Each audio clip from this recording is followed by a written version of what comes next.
Good evening, this is BelGeode, and we are back with some more X-Plane 11.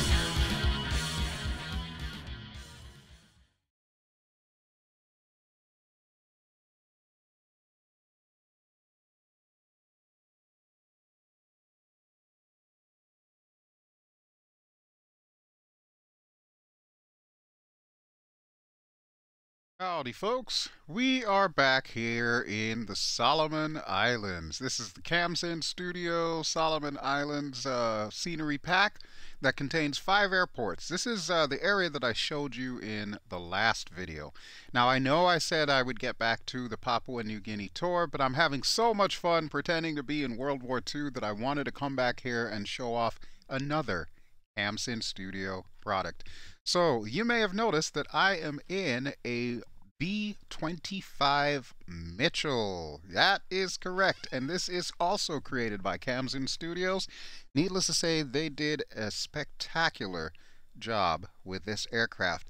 Just about everything works in VR except for like a few notable switches that I don't think have any function assigned to them, whether in 2D mode or 3D mode. But what I want to do today is I want to take this aircraft to another Khamsin Studio base, and I also want to show off something that I created as well, utilizing some of the library objects that Khamsin Studios little scenery pack comes with. I just kind of borrowed them, I guess you would say. I do not plan on making this available for anyone. This is just for my own personal benefit because I felt like I needed an extra airport in here. Alright, so first things first, we are going to go ahead and get this bird started off, and we will take off. Looks like our windsock up ahead is telling us we're going to need to taxi other direction. Yeah, we might have a little bit of a crosswind component here, but that's okay. I think I can manage. Okay, so let's get this bird started up. First thing that I'm going to need to do is keep my little Oculus Touch controller handy, and of course my camera motion switch here that's on the hat switch. Alright, let's get our battery on. I have 2 of them, so switches. Also want to get our lights on. So our position lights go in there.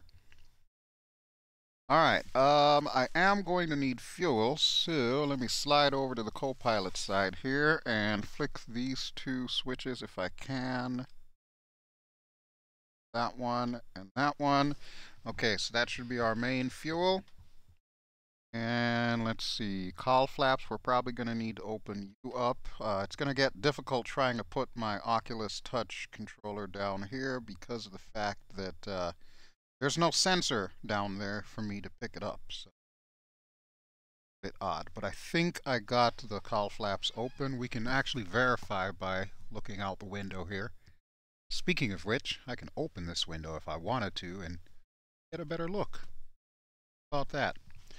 And hey, look at that. We've actually got some heavy caliber weapons on the side of this aircraft. There's some on the co-pilot side too. That might come in handy. Ta-da! Alright, so mixture. Already have it on full, which is fine. That's exactly where it needs to be. And I do believe that on this center console here, we've got fuel booster pumps and a primer. We'll turn those on in a second. First, let's get our magnetos on.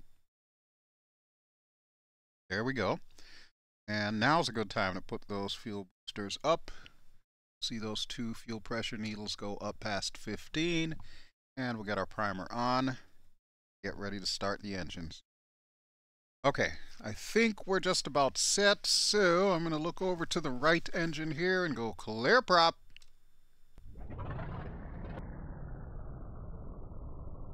Alright, good start on 1. Let's check the engine gauges, make sure everything's looking kosher. Yep. Okay, and we'll start the left engine, which is actually engine 1. We had a good start on 2. Clear prop. Love it. One of the things that I really enjoy about VR is the sense of scale. It really does feel like these engines are as big as they appear to be on your screen. And of course, we've got a B-17 over there for comparison. Wow, I didn't realize those suckers were that big. That's awesome. I've never actually seen one in real life. I hope to at some point in time at one of these air shows that I go to. But we'll see how the year works out. Okay, so now that I got both of those on, let's turn our primer back off. And I'll leave the fuel boost pumps on until we're airborne. We do want to get our flaps, so let me go ahead and use the Cytec X52 for that. Alright, flaps are down one notch. We have our trim controls right there. We won't need to mess with that. And ahead of the one aileron trim control is our landing gear control, so that is also on the Cytec X52. I won't need to worry about that. As far as our elevator trim, that's this big, huge wheel with the little gauge there. So I'm going to go ahead and trim us up to takeoff trim really quick here. So you'll see it sliding over to the right. One notch should be good. Okay, so we do know that we need to taxi all the way to the other side of the runway. So let me go ahead and get our landing lights on. And like I said, when you're doing this in the native VR with X-Plane, you are going to want to set your hat switch to the camera movement keys. It helps. Trust me when I tell you, it helps. Alright, one other thing I need to do. Slide back over to the co-pilot seat here. And turn on our transponder. There we go. We're squawking 1200. I don't know if you would actually have done that back in World War II, but this is all make-believe, so I really think it matters. Alright, so flaps are down one notch, landing lights are on, engines are both up and running. Mixture is full, supercharger's on low, oil cooler is open, carb heat is low. However, I don't think we'll need it because it's kind of warm out today. I do need to set my altimeter, however, so let me do that real quick here. I believe our weather today is 29.92. Yeah, I'm just going to set it like right in between here. There we go. I think that is it. That is it. Actually, might not be, because it says 1,000. If I back that down to 29.92, that's going to say we're below sea level. So I'm just going to leave it right there, and we'll work with it. Okay, you'll notice I've got a little gun sight up here. We can actually turn that on or off. I'm going to leave it on because it kind of helps me out as far as landing as well too. So it's something that's useful. I'm not going to worry about turning it off just yet. And we'll use our X-Pad in a moment as a map as I tell you where exactly we're going. Alright, but first, I'm going to need to get to the runway. Let's get our brakes off. Parking brakes are on this side. And we're rolling. Now, I really only have one complaint with this aircraft, and that is the engine sounds don't actually sound convincing enough. I haven't figured out a way to mod it as of yet to give it a more throaty growl to these two engines, but given their size, I imagine they would have the same amount of power, if you will, as, say, those Corsairs that are sitting there. Plus, you got two of them, so I imagine it makes an unholy ruckus. We still got a Catalina there in the water. I do also have the Hydros, or Hydro Z, however they pronounce it. It's probably Hydros Catalina. I'll be showing that off a little bit later as well. But that will not be a today thing. Alright, it's going to take us a little while to get to the end of the runway, so I'm just going to keep moving here.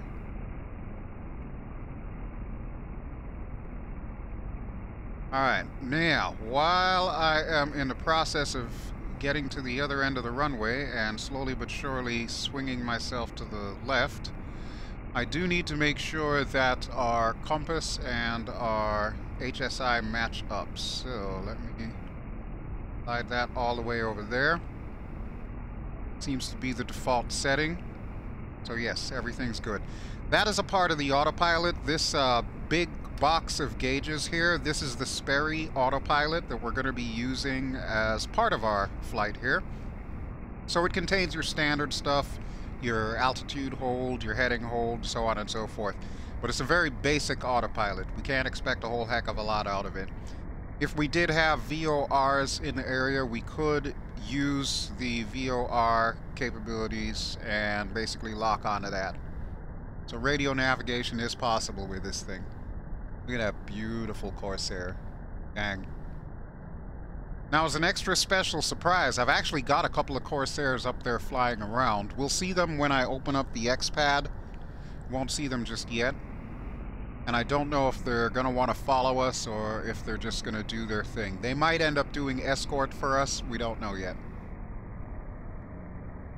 Alright, so we'll swing around here. Yep, we've definitely got a crosswind. Look at that. Wow. Okay, this is going to be a fun takeoff, folks. Alright, I'm going to get myself right up to the edge of the runway here.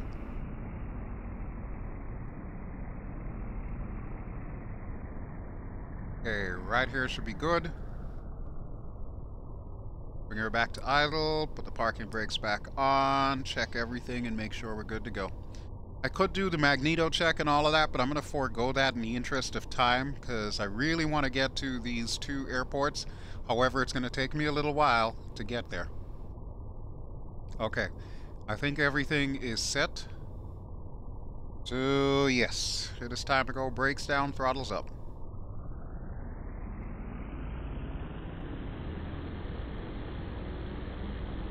And brakes off, full power. Start kicking in that rudder. Now our takeoff speed's going to come quickly. It's between 110 and 120. And we're going to need to clear those those palm trees. So yeah, this is going to get interesting. Oh, they're getting awfully close. Okay. Pulling back, trying not to tail strike. And did we make it? We made it. Positive rate, gear up. Flaps up. And I should probably close my window, but let me make sure that we're at least stable first before doing that. Trim us up a little bit more here.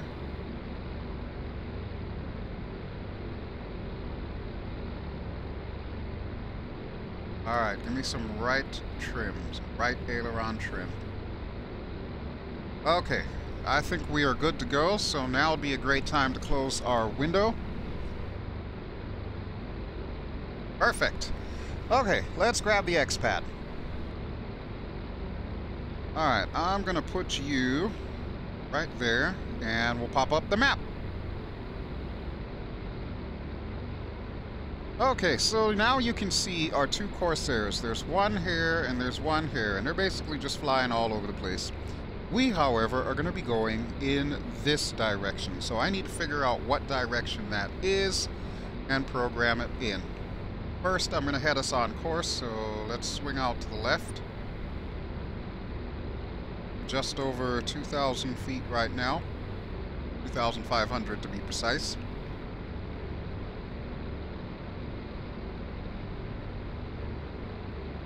Alright, so we're going to need to go in between this island and that really big, long island there.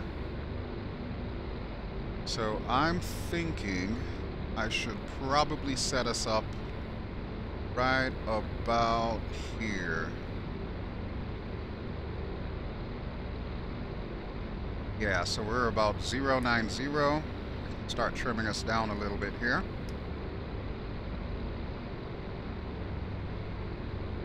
Alright, pretty good. So needless to say, this is one of those aircraft that really, really immerses you. You feel like you're in a B-25 when you're sitting in this thing. It is Absolutely amazing. I am in love with this thing. Ever since I got it, I've been flying it literally every single day. It's just so awesome. Look at that. Got all the little rivets and everything on the engine cowling. That is too cool. That is too cool. Okay, so she's being a little bit feisty. So I'm going to get us on our proper course here.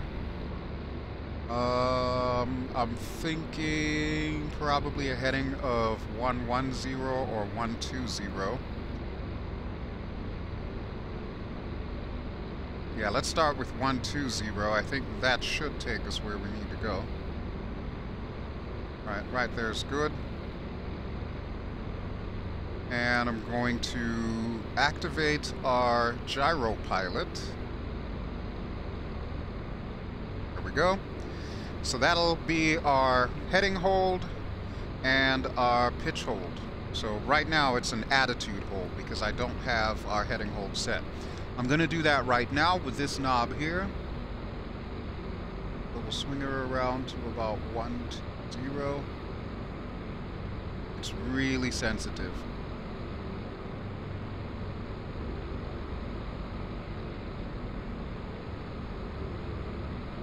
Okay. So now that I have that set, I can activate heading hold. That'll keep us on target.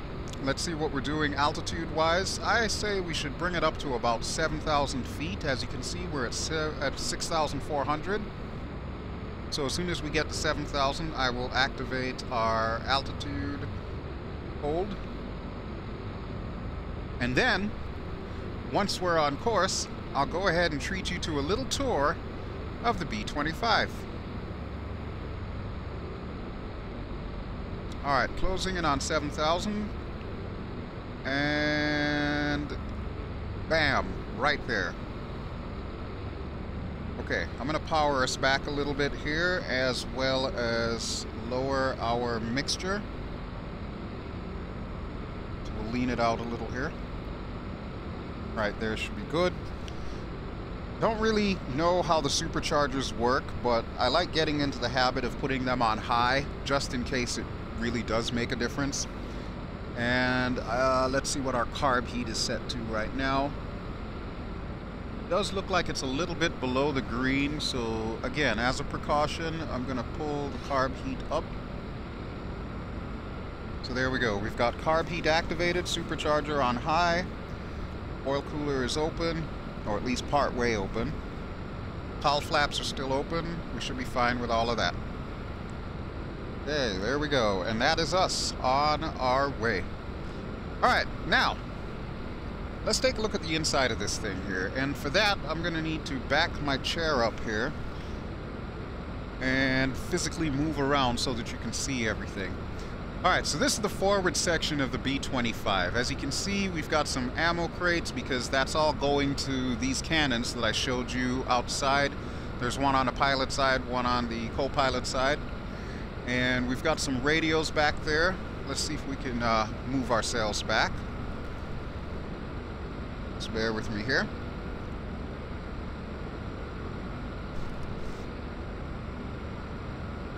Alright, so here are our radios. Whoa, almost hit my head there.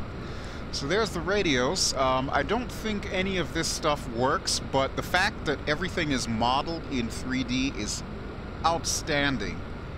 I love when developers go the extra mile to do this. They could have taken the easy way out and just slapped a picture on there of what it's supposed to look like. But no, this actually immerses you even further into the whole thing. So I love that. Alright, let's go downstairs. Just give me 1 second to hang up my Oculus Rift touch controller. Alright, so first thing we're going to do, we're going to head to the front of the aircraft.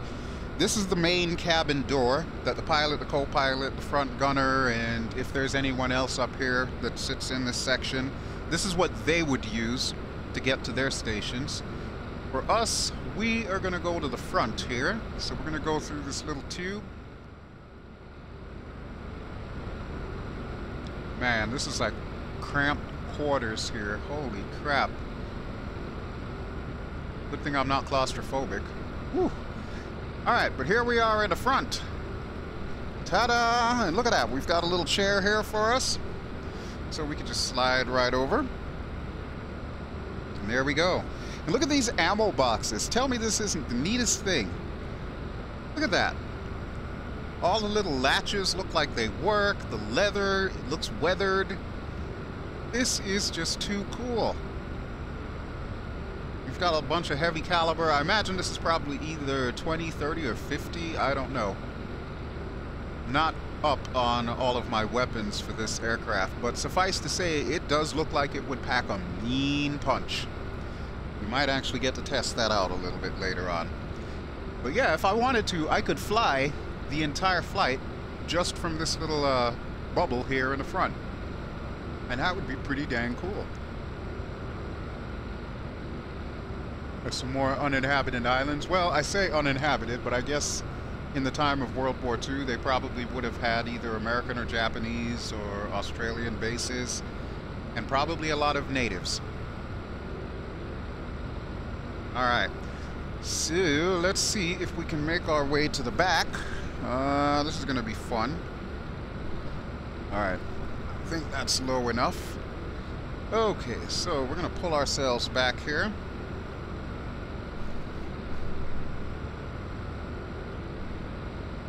There we go.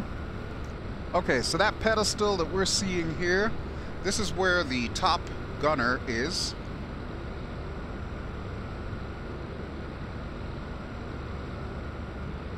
Alright, so now that we're back here, let's take a look at the top turret. And to do that, I am going to need to back up a little bit here.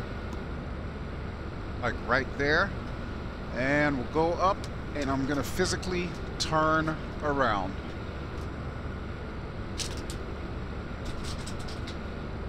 So there we go. We are in the top turret. How do you like them apples? So yeah, this is how you would be sitting if you were in the top turret here. You've got a commanding view of both engines. Look at that. There's our other engine on the other side. Very nice. There's our sun up there. That is pretty cool. I love this kind of stuff. I love exploring these areas inside aircraft like this. And I'm glad that Khamsin took the time to model everything. Everything. It's just so cool. Alright, let's see if we can make our way down. Okay, so we're back here. And I'm going to pull us back a bit here.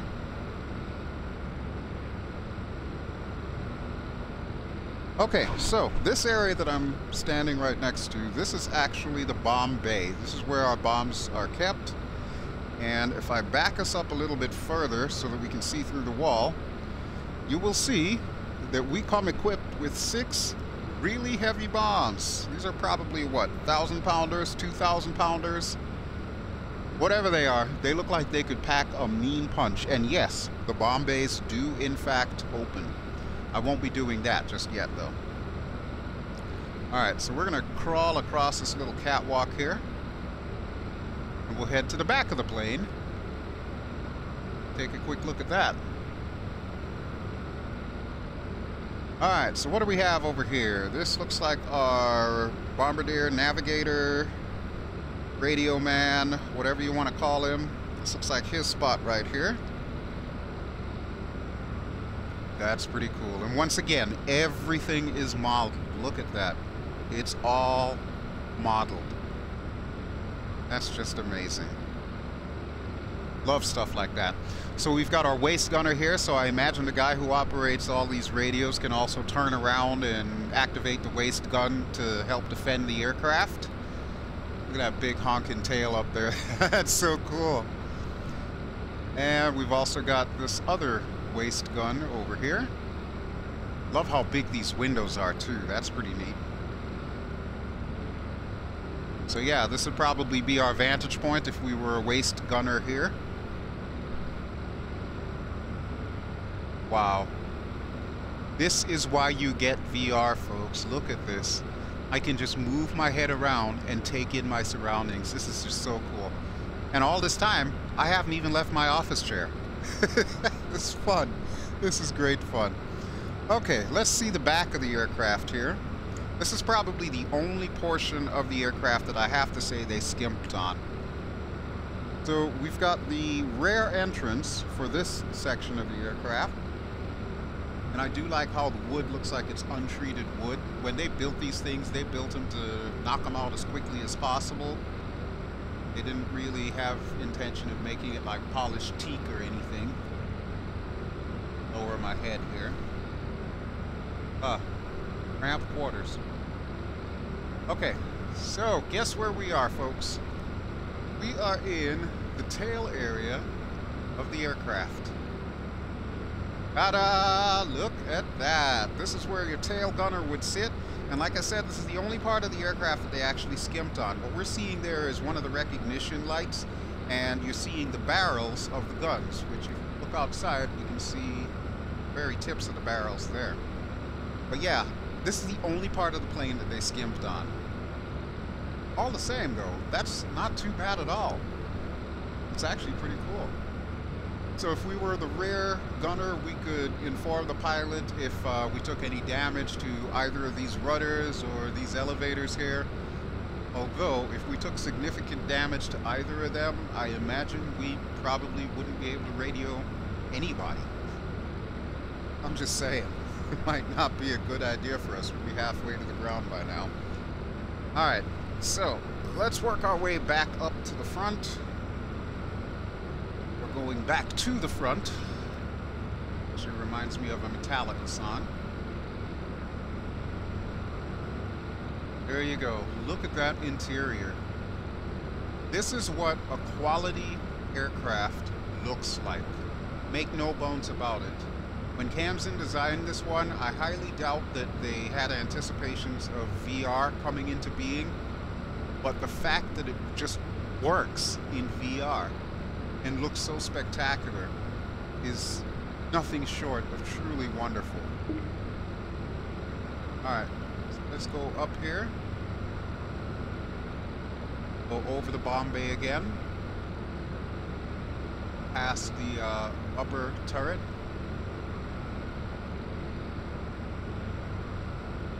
Go around this way.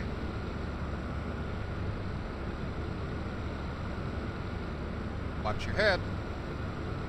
Okay, and we're back in the cockpit. Alright, now, the real question is, are we off course where we were trying to get?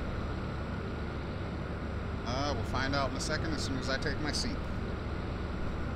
Okay, there we go. We're back in our seat. Alright, let's refresh the map here. See where it tells us we are in relation to everything else.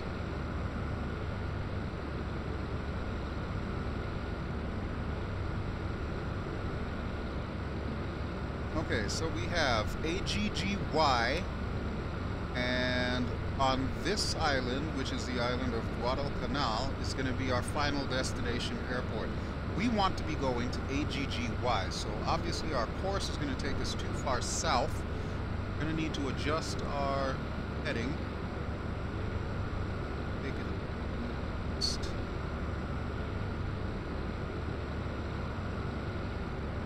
Heading of 100 might do it. Or actually, you know what? Let's go with a heading of 090.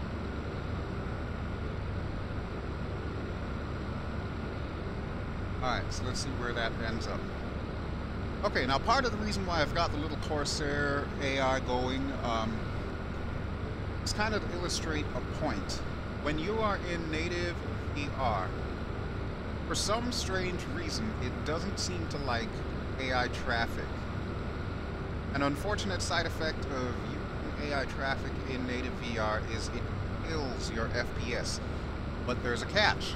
As long as you have AI traffic that's of the same type, it's really only drawing the aircraft once, like it's rendering it once and then it's putting it in multiple places.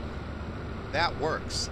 So in a scenario like what we're doing today, we have the two Corsairs basically just flying around doing their patrol, their CAP, Combat Air Patrol, and then we've got ourselves. So it's really only rendering two planes. Of course, it's rendering one of them twice in different locations. So my FPS is not being affected right now for this. But one of the things that I would like to do before we're done with this video, I want to add something a little bit extra to the mix. But for now, let's see if we can first get to AGGY or Yandina Airport or Airfield.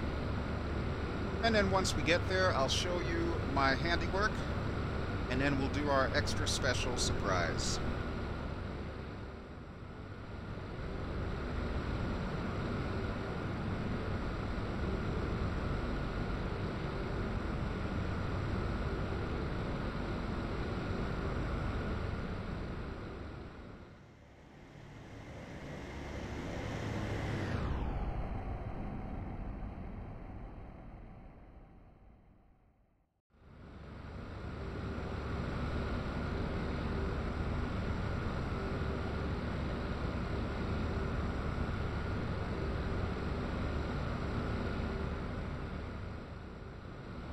Welcome back, folks, and we are closing in on Yandina. So that little group of islands there, Yandina is going to be on the further of the two islands, the two major islands there. You can see it there listed as Alpha Golf Golf Yankee. And look, there is an F4U Corsair somewhere ahead of us, flying around in a pattern. Can't quite see him from here. I think he might be beyond visual range, or maybe he's either too high or too low.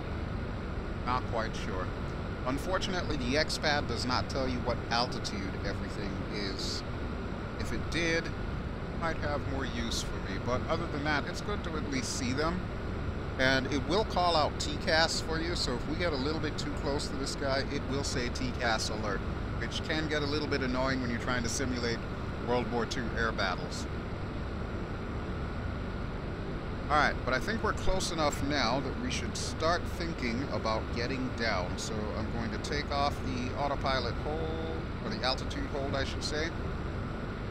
And as a matter of fact, we'll go ahead and get rid of our heading hold and our main gyro pilot. Okay, so the autopilot's off, and we are veering a little bit too much to the right.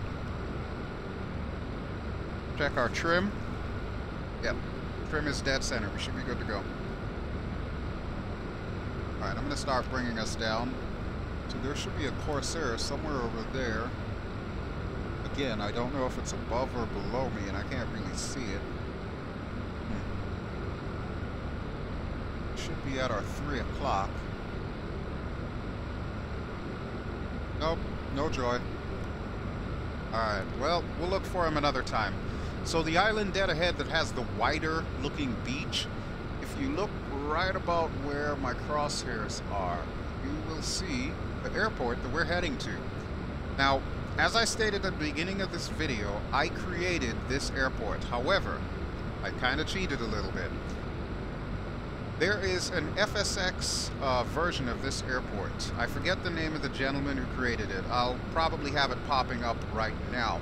But he created a whole slew of World War II based airports for the Solomon Islands. Now I noticed in X-Plane, in particular in Khamsin's version of the Solomon Islands, they did not have this airport represented. This airport was a pretty popular airport because of its position between all of the islands. It was like a regular staging point. So I basically took a picture of what was in FSX, superimposed it on the current AGGY airport, and then from that created the World War II version of AGGY airport. And of course, since Khamsin, I've already purchased their scenery, and their scenery library is part of it, I just borrowed some of their items to flesh out the airport. So you're going to see what it looks like, but you're also going to see that it looks completely different from the actual Khamsin models. I don't have nearly the kind of skills that they do. Okay, but I am going to go ahead and bring us in for a landing. I don't know which way the wind is blowing in this area.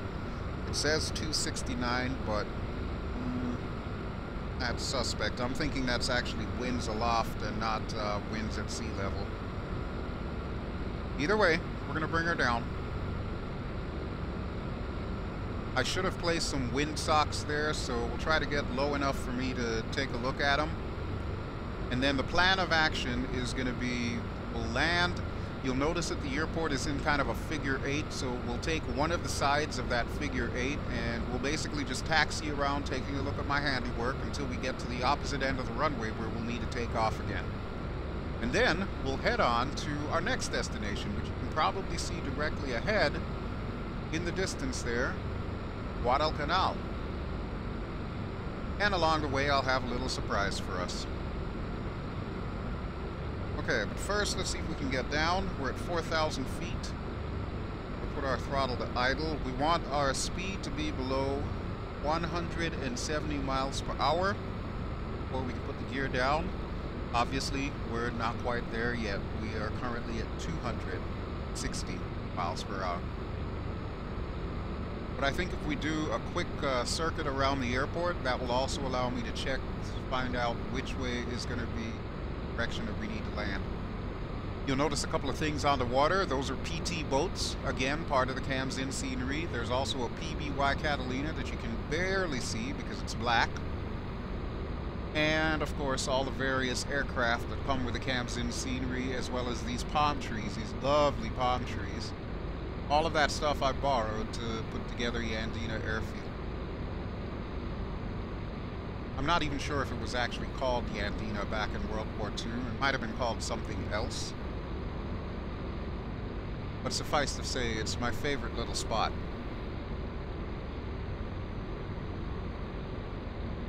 Alright, let's see if we can see this windsock. I'm going to zoom in here. Our magic binoculars. Okay, looks like we want to be landing in this direction. So instead of doing a full circuit, here's what we're going to do. We're going to swing out to the right, get our gear down.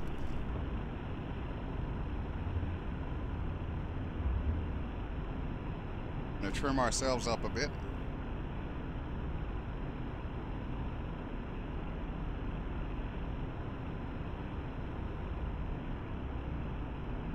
And let's drop some flaps. Flaps 1. Flaps 2. Now we need some airspeed. We got to keep it over 130.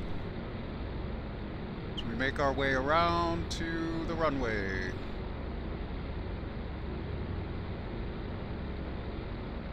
Alright, everything's looking good. What's our altitude? 800 feet. Yeah, we should be able to pull this off. Alrighty, folks. Welcome to Yandina. We're going to be here for a couple of minutes before we take off and head to our final destination, Henderson Field in Guadalcanal.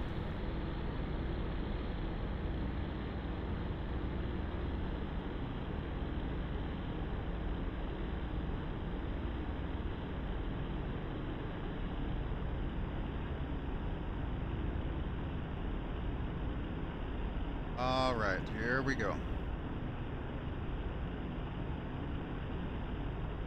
Coming in a little too fast. I'm going to drop our power.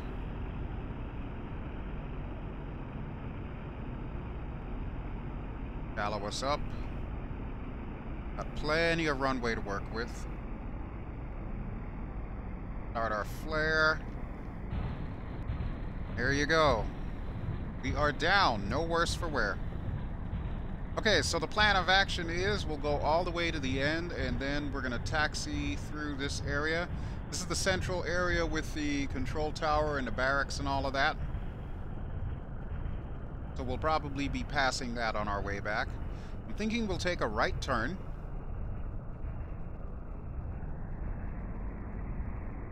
Okay, let's get those flaps up while we're at it.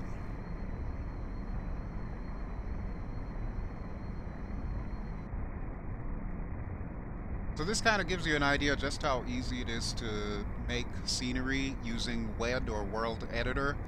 Bear in mind, I do not recommend that you utilize other people's libraries, especially PAYWARE libraries, but as I stated near the beginning of this video, this is being done for my benefit only, and I purchased the Khamsin products, so I obtained them legally and I'm not trying to sell them or give them away or anything like that. So do not ask me in the comments if you can get a copy of this airport.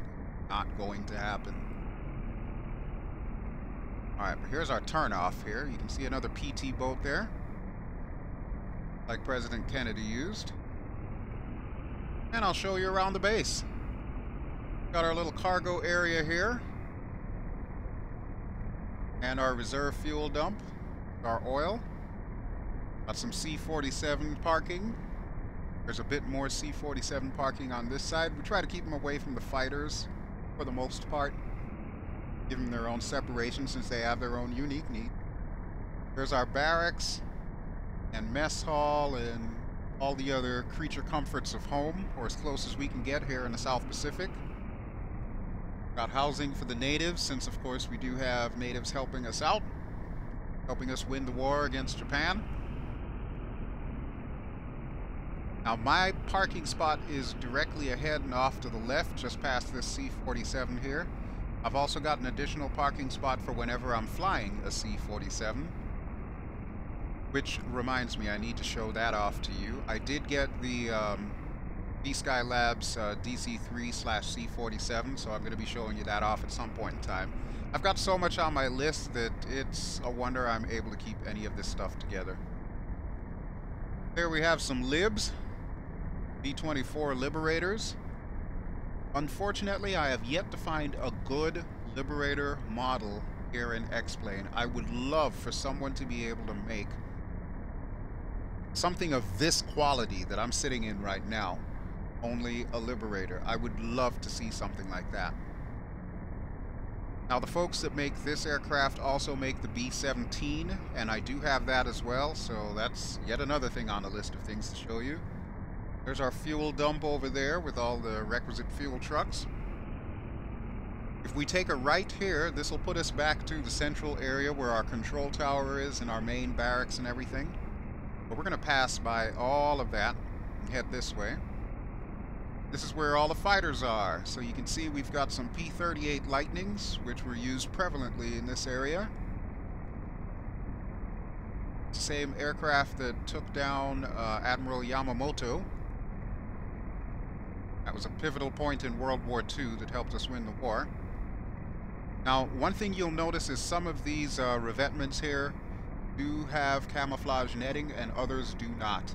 Anywhere where I've parked a P-38, since it's already colored green, it does not have camouflage netting. But, as you will see shortly, when we go past the camouflage netting, we've got F4U Corsairs inside. Reason's pretty simple. The Corsair is colored blue. That's not a very good color for camouflage now, is it? So, we put it under the netting. That's my logic, and I'm sticking to it. There you go. There's another Corsair. Okay, so we're almost to the other side. You can see the beach up ahead, and you can see our PBY Catalina just kind of chilling on the water there. Right where that windsock is going to be where our runway turnaround is.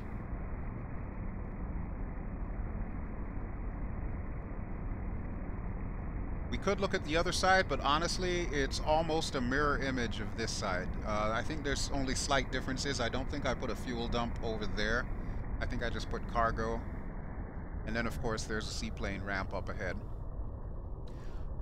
Alright, so I am going to hold short right here and make sure that everything is set to go for our second and final leg.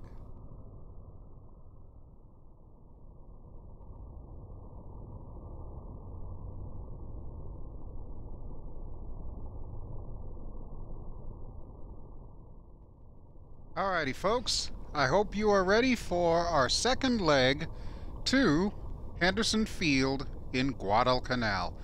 Okay, so I've taken the active and we're just about ready to go. And let's see which direction we're going to be heading. Zoom out the map here. And what do we have here? Holy crap, all of a sudden we've got some more activity on the map. It looks like we've got some Mitsubishi A6M Zeros. Oh boy! And it looks like we've got some dogfights going on too with the Corsairs. This could get interesting. So our destination is going to be down here, which is Kilo Hotel 03, close by the modern-day airport of Honoraria, which is Alpha Golf Golf Hotel. We're going to need to pass that airport to get to our World War II airport. But as you can see, it looks like we've got a zero in the way. More to the point, we've got two of them. This could be a problem. You know what? I think what I'm going to do, turn our lights off so that way we're at least combat ready. And on this little box here, we can activate our guns as well as turn our gun sight back on. We're going to see if we can make it safely to Henderson. Alright, brakes down, throttles up, flaps down one notch, brakes off, full power, let's go, go, go.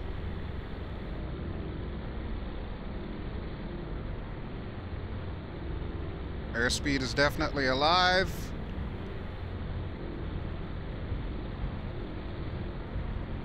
Alrighty folks, say goodbye to Yandina. We are going airborne. Rotate.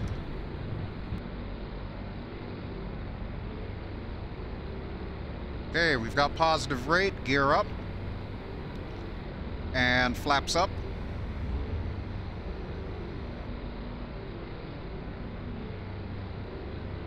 Okay, so let's see what's going on here. What is our order of battle? We've got the Zeros looking for a fight. And we've got Corsairs over there that appear to be having a little bit of trouble with the Zeros. Now, bear in mind, folks, this is a bomber. Now, there is a strafing version of this aircraft as well. As a matter of fact, when you purchase the Khamsin B-25, you get both versions. You get the bomber and the strafing version. The only difference between the two is the strafing version does not have that nose bubble that I showed you where the gunner would sit. It instead has a whole bunch of guns that are bore-sighted to this little gun sight that we've got in the front here. And as the name would imply, it's used for strafing targets on the ground. This aircraft was never really designed for air-to-air combat except in self-defense, which is why we've got the back gunner and the waist gunners. But you know what? I'm feeling a little froggy today, so let's try something. I think this is where our furball is going to happen, so I'm going to trim us up here and head us on a direct course to our Corsair buddies that appear to be in a little bit of trouble. Yeah, it looks like they're in a turning match right now. And then we've got two more Zeros coming in. That can't be good at all. Now, the island that we are trying to get to should be off in that direction. So we're kind of heading in that way anyway. But it looks like we're going to have to clean up the neighborhood a little bit here. The Corsair in real life was more than a match for the Zero. However, this being X-Plane, not everything is perfect. And the aircraft that I'm currently using as AI are actually X-Plane 10 aircraft. And even the X-Plane 11 Corsair is not really optimized for fighting as an AI aircraft. I'm not sure what all they would need to do to make that happen, but suffice to say, I think they're going to be grateful for our assistance in this dogfight here. So I'm going to bring us up to full power. Let me check everything here. Okay, I had closed the cowl flaps a little bit here, so I might have to open those back up. Trim us up here. Alright, there we go.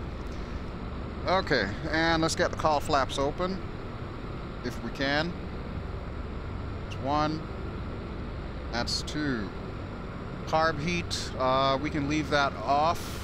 Yeah, looks like we're fine as far as carb heat goes. And I am going to zoom in our map here I don't know what visual range actually consists of in X-Plane. I know since this is not DCS, things are going to be a little bit different.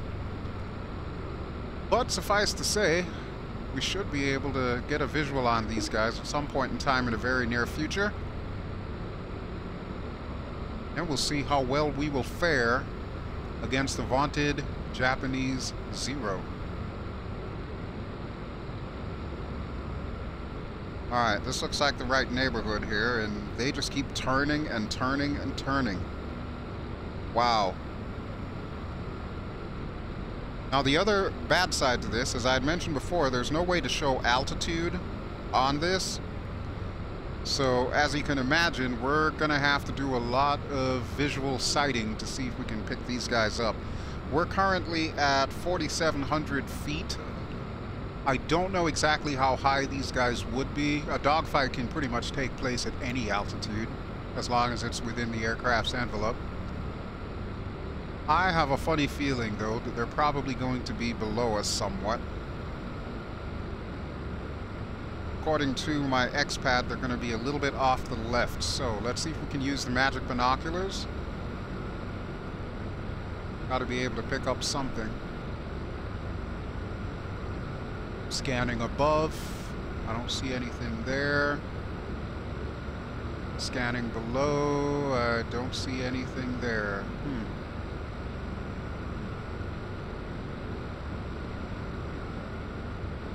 They're a little bit off to the left, though.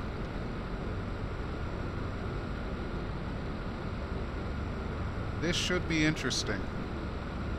Needless to say, I have not tried dogfighting or any kind of combat in X-Plane. So yeah, this is going to be an experience.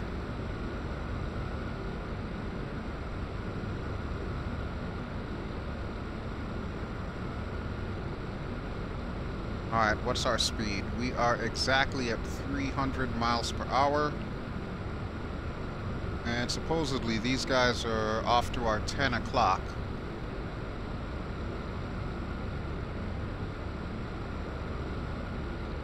I've got no joy. Are they above us? Don't see anything above either. Alright, well, I'm just going to go to the general neighborhood that I think these guys are at. And we'll just keep our head on a swivel. See what we can see.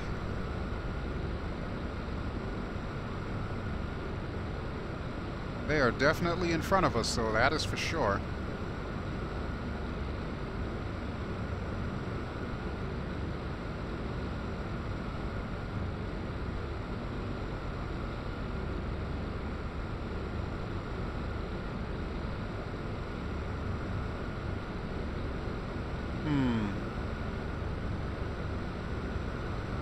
Gotta be around here somewhere. We should have visual on them. Let me move my X-Pad. Zoom in a bit. Okay, so there we go. So we've got a bunch of them chasing a Corsair. That's never good.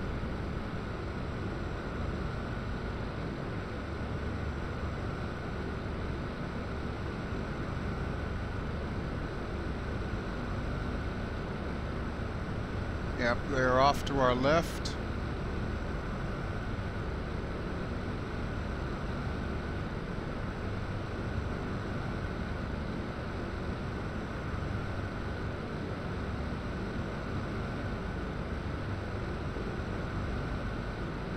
Should be right on top of them pretty much.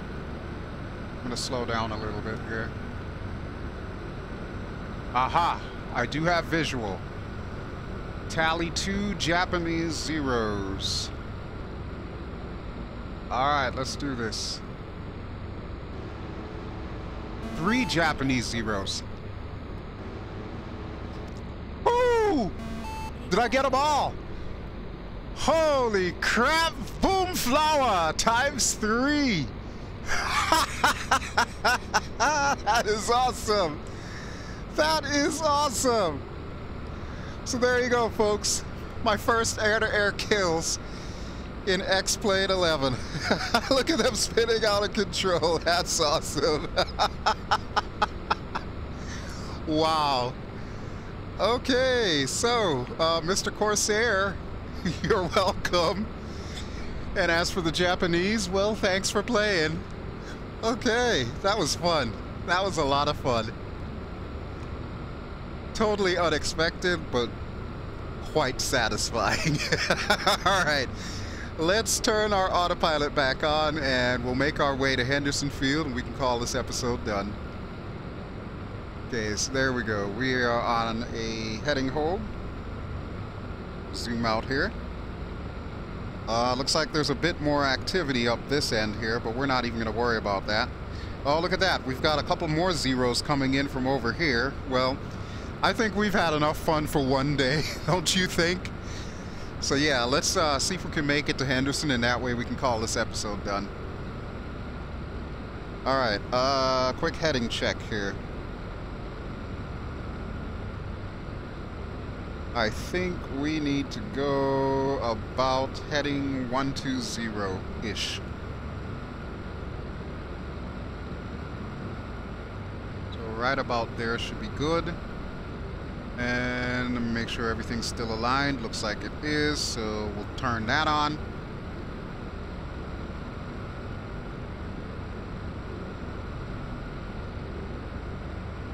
And there we go. I'm going to keep an eye on that little zero up there. If he starts turning in towards me, then we may have to defend ourselves. But it looks like Corsair is heading out to engage him, so I'm not too worried about it right now. Wow, that was pretty cool, folks. I gotta say, if you've never tried it before, if you do have aircraft that can do combat, I suggest you try it, especially in VR. There is nothing better, I feel, than the satisfaction of knowing that you just downed an enemy. Especially in a sim that's supposed to be basically a civilian-based sim. Yeah, that's so cool. That is so cool. Alright, I'm going to keep an eye on you, buddy. I am watching you like a hawk. Looks like they're going to be merged in a few minutes here, so we'll let them have their fun. We're going to head back to Henderson, and that'll be it for us. Should be just in time for chow, where I can tell all of my buddies my war stories about how I got 3 confirmed air-to-air kills in a B-25 Mitchell. That's awesome. Yeah, this is what I live for, folks. I love this kind of stuff. Alright, let's get our gun sight off. And while we're at it, we'll turn our guns off. So there we go. Good luck, Mr. Corsair. I just saved your life. Don't let me have to come out there and do that a second time. That was stressful.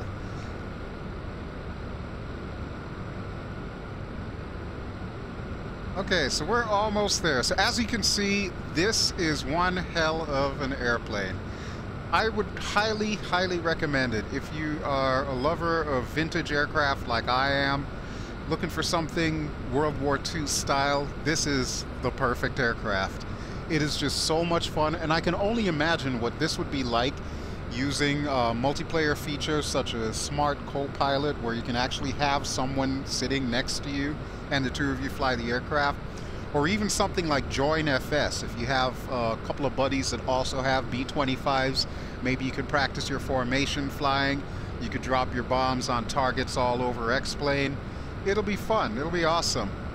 So yeah, I definitely recommend that you give this aircraft a try. And it's so crisp and clear in VR. I can't say enough good things about Khamsin Studios' work on this aircraft. It's just to die for. It's absolutely divine. Alright, but we should be getting ready to come down. What's our current altitude here? We are at 2,200 and falling. Okay, so I think what I'll do is I'll stabilize us at about 2,000 feet, and we'll come in for final. I'm thinking we're probably going to want to land to the west, just like we did at Yandina. So we'll need to pass the airport up and then turn around and come in. Alright, we're closing in on 2,000 now, so we'll turn our altitude hold on. There we go. Altitude hold is now on. We should see the airport directly ahead. There it is. I know my head is kind of wobbly, especially when I talk, but that is the general vicinity that we are going. So the newer airport, the regular airport for this area, is directly ahead. Right now, it's just a basic 2D flat airport. There's really nothing there. That's default X-plane. So that's why it's a non-factor right now. Our main airport is the one that we're actually going to. Speaking of which, now would be a great time to take it off of heading hold. Matter of fact, we'll just take off the autopilot altogether. So altitude hold off and autopilot off. Okay. It looks like the furball continues with those Japanese Zeros and the Corsairs, so we'll let them have their fun. That's their job. It's not my job. And we are going to make a beeline for Henderson Field. Henderson Field was one of the big staging grounds in World War II for the battle, after the Battle of Guadalcanal, to basically retake the Solomon Islands. That was one of the major bases that the United States had to have. The Marines came in, they took it over, and of course all manner of fighters and bombers ended up being stationed there. And from there they spread out to the other areas that we just came from.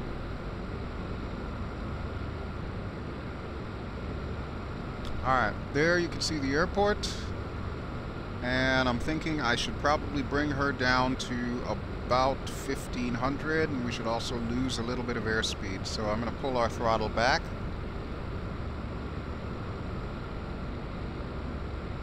And we'll start coming down.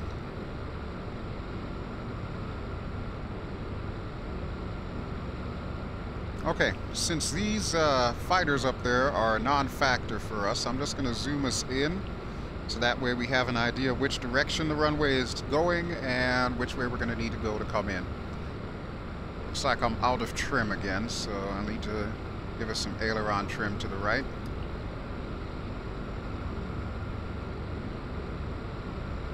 And that's the other thing with this aircraft too. When you've got everything perfectly trimmed, you could literally let go of the controls. Just have her fly herself. You don't even need the autopilot with this thing. Alright, but there is Henderson Field, so I'm going to pull our throttle all the way back. And we are just about on downwind leg, but we need to lose a lot of airspeed. So I'm going to take us out to sea just a touch. We need to get below 170 knots, I will remind you, before we can drop our gear. There's the edge of the runway. We're still coming down at a pretty brisk clip, so we're going to hold it at about 1,000 feet off the deck. Wait till we bleed off the rest of this airspeed. To trim us up here. That'll halt our descent. Okay, there we go. Whoa, a little bit of downdraft there. Alright, we're below 170, so gear down. That'll act as speed brakes. And we'll get flaps down 1.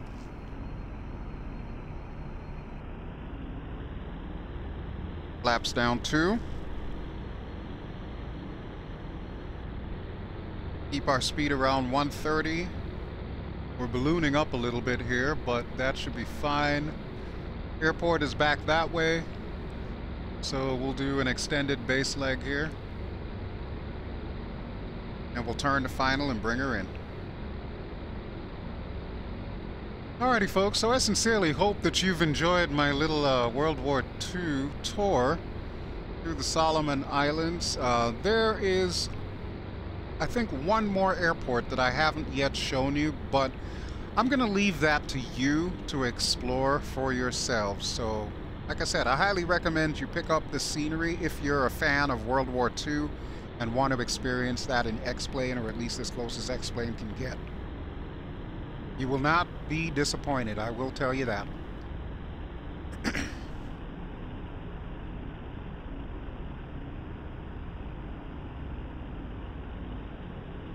Okay, let's bring this big bird home.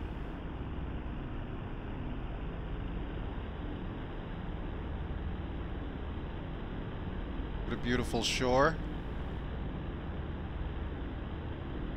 Alright, we are a little bit off center here.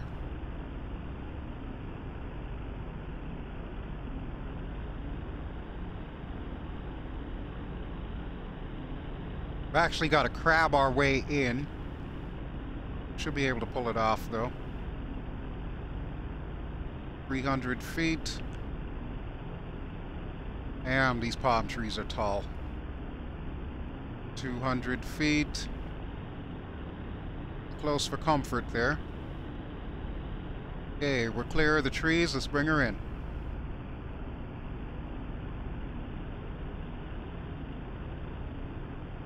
And flare. We're down, baby. We are down. And how about that? We had a full crosswind going there. Jeez.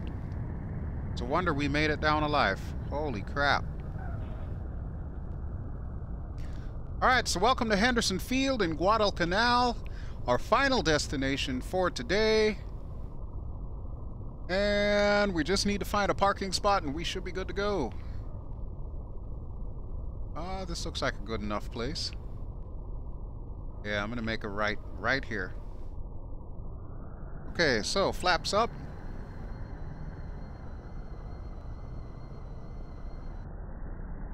There's some C-47s. We're probably going to park next to one of them. I think we should be fine with that.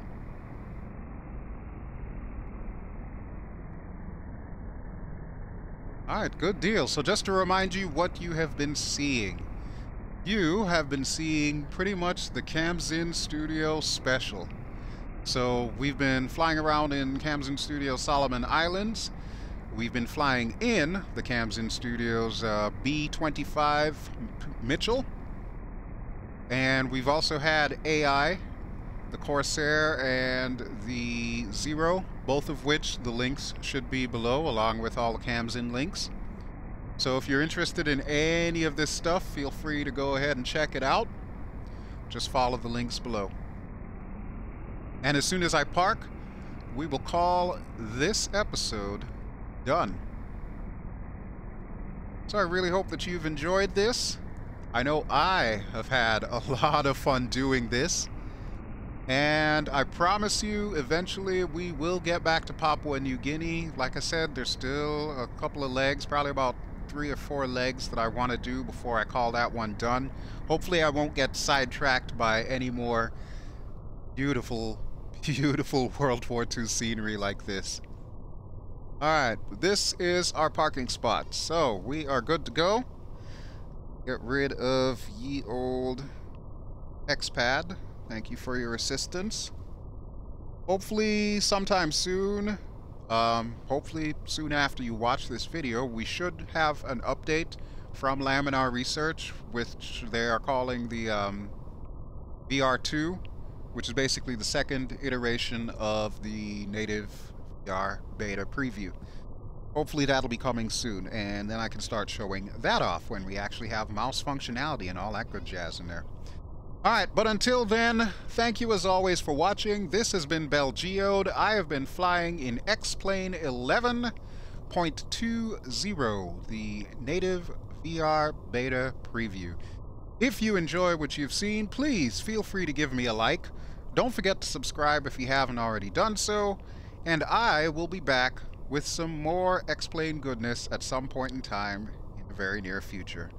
Alrighty folks, that is it for me, so let's power down, and I will talk with you later. Ciao!